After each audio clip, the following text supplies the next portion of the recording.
esteja convosco. Ele está no meio de nós. Proclamação do Evangelho de Jesus Cristo, segundo Lucas. Glória a vós, Senhor.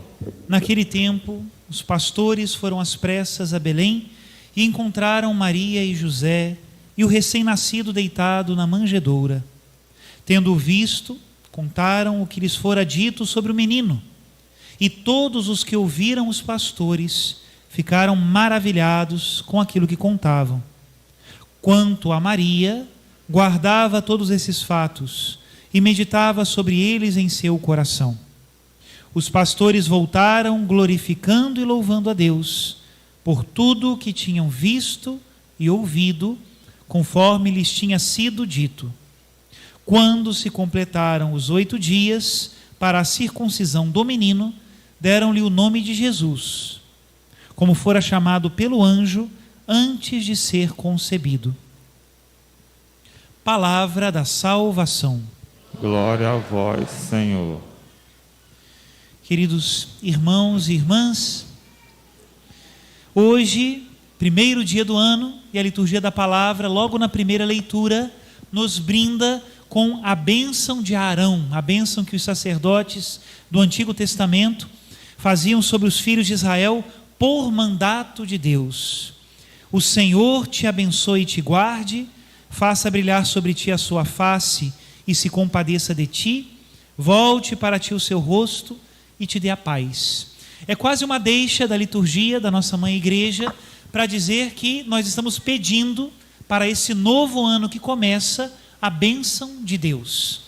E essa é uma das coisas mais comuns da pastoral, a bênção, não é? Chegamos para o padre, pedimos a bênção também aos nossos pais, padrinhos. Chegam as pessoas e pedem: padre, me abençoa um rosário, um cordão, uma imagem sagrada, a minha casa, o meu trabalho, não é assim? Sempre estamos pedindo bênçãos a Deus. Mas afinal de contas, o que é a bênção? Às vezes nós não nos damos conta disso. É importante entender bem, porque nós podemos pensar, por exemplo, que a bênção é simplesmente um bem-estar. É algo que me sai bem. É algo que vai favorável com aquilo que eu espero. Isso é uma bênção. Está errado. Está quebrado o conceito, não é? Se eu penso que a bênção é somente que as coisas me vão muito bem, cuidado, hein? Nós podemos, sem querer ou querendo, fazer contrato com muitas coisas que não são de Deus para passar bem, para estar bem, para me dar bem. E isso não seria de modo algum uma bênção. Para nós entendermos bem o que é uma bênção, nós temos que chegar na sua fonte. Então, em primeiro lugar, nosso olhar precisa voltar-se para Deus, porque Ele é a fonte e a origem de toda a bênção.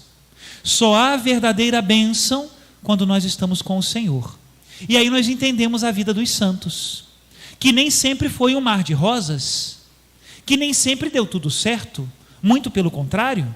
Muitos foram perseguidos, muitos viveram em extrema dificuldade, na doença, na pobreza, na defamação, muitos deles, e no entanto, sem nenhuma dúvida, eram homens e mulheres abençoados. Primeiro lugar, para entender a bênção de Deus, olhar para Deus. E hoje, no dia de Santa Maria, Mãe de Deus, isso me parece muito oportuno. A maior de todas as bênçãos é Jesus Cristo, e Ele nos veio por Maria. E Nossa Senhora não somente nos entregou o Filho de Deus, não é? Ela foi como instrumento para isso, não somente como um envelope, não. Ela tem a missão materna desde aquele momento em que foi convidada pelo anjo, mas já preparada por Deus, até o último momento da história da humanidade.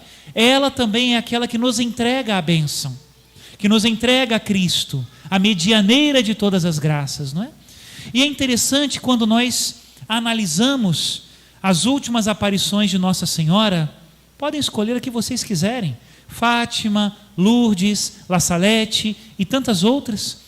Quando nós pensamos na mensagem da Mãe de Deus, essa que nos entrega a maior de todas as bênçãos, que é Jesus, poderíamos resumir as suas mensagens todas nos primeiros mandamentos da lei de Deus. Os mandamentos da lei, segundo a palavra mesmo nos diz, são o caminho da bênção, são o caminho da vida. E é interessante como Nossa Senhora finca o pé, recordando sempre os 3 primeiros mandamentos, sempre os 3 primeiros. Nós aprendemos na catequese que os 10 mandamentos podem ser divididos em 2 partes.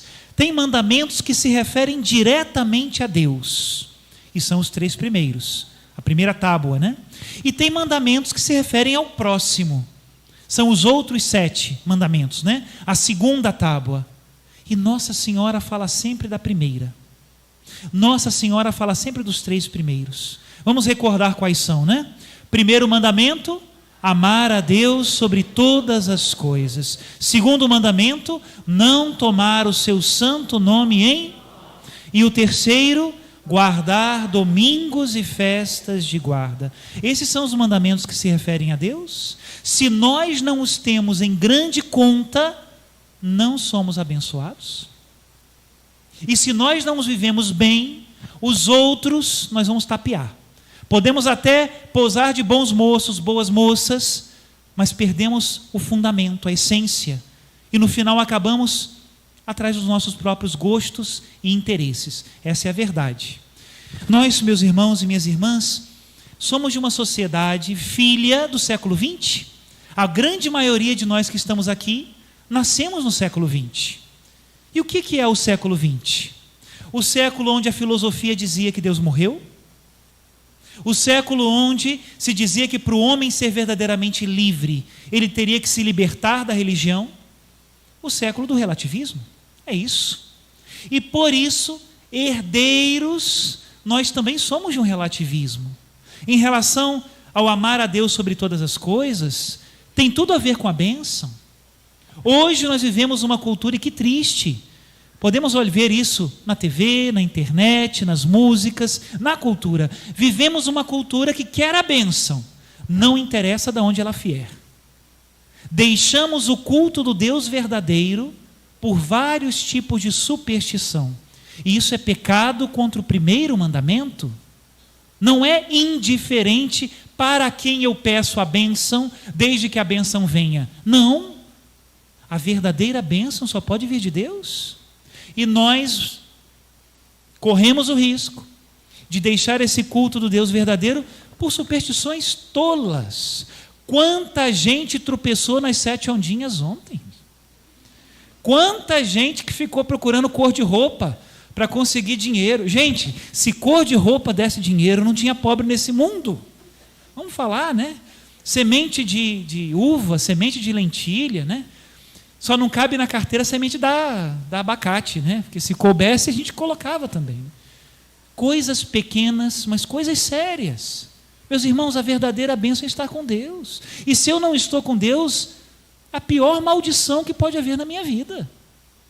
Em relação ao segundo mandamento, do mesmo modo. Vivemos numa sociedade blasfema, que não tem cuidado com o nome de Deus, que faz piada com as coisas sagradas, que não é reverente diante das coisas de Deus. Nós precisamos fazer diferença, claro que sim, mas se nós não estamos conscientes disso, nós entramos na onda.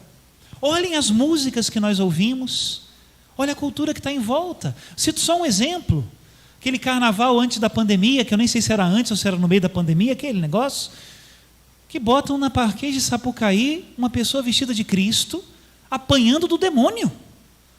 Ai, padre, mas uma coisa artística. Você pintaria sua mãe de um modo artístico se isso degradasse a imagem dela? E como é que nós fazemos isso com Deus?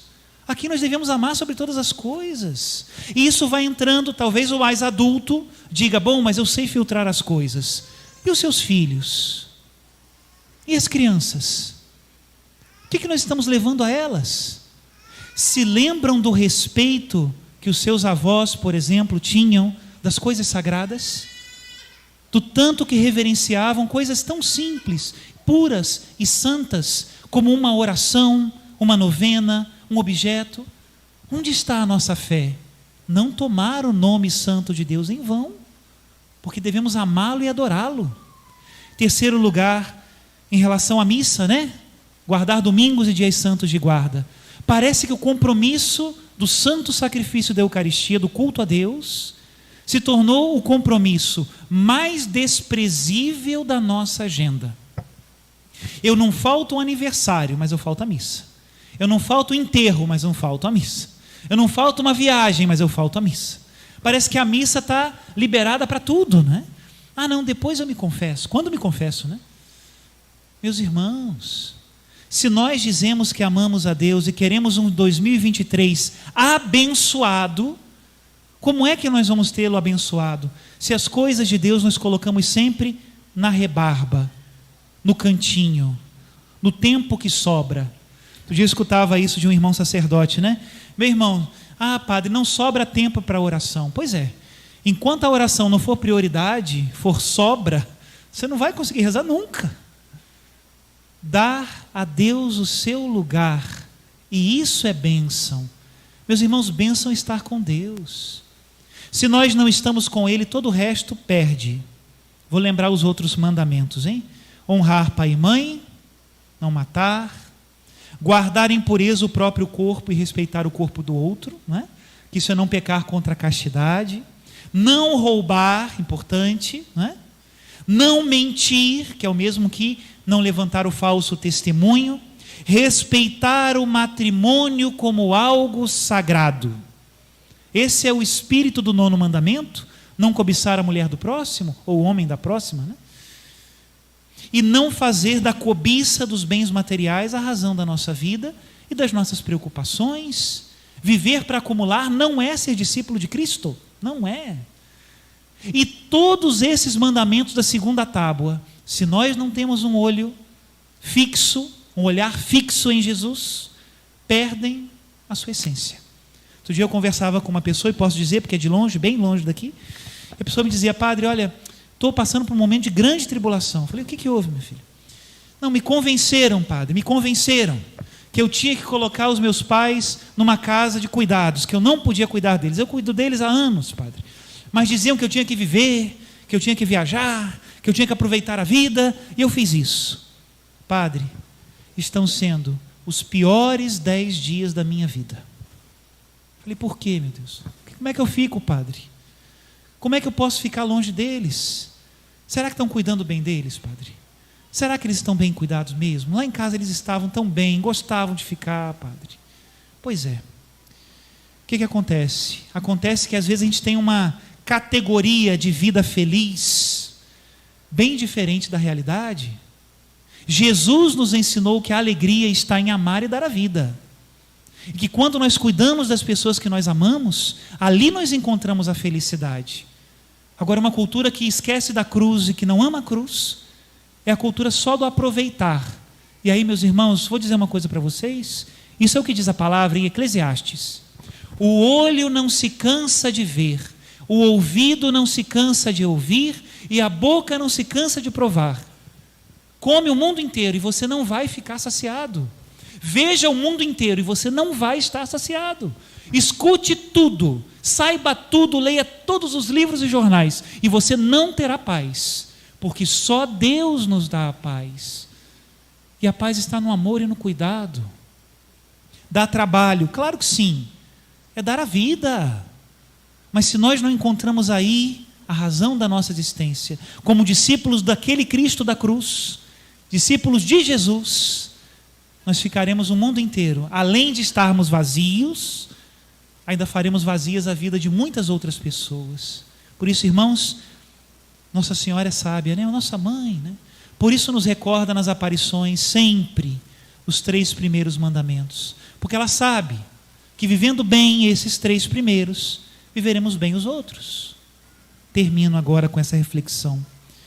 Bênção é estar com Deus. Sem Deus, riqueza não é bênção, saúde não é bênção, sucesso não é bênção.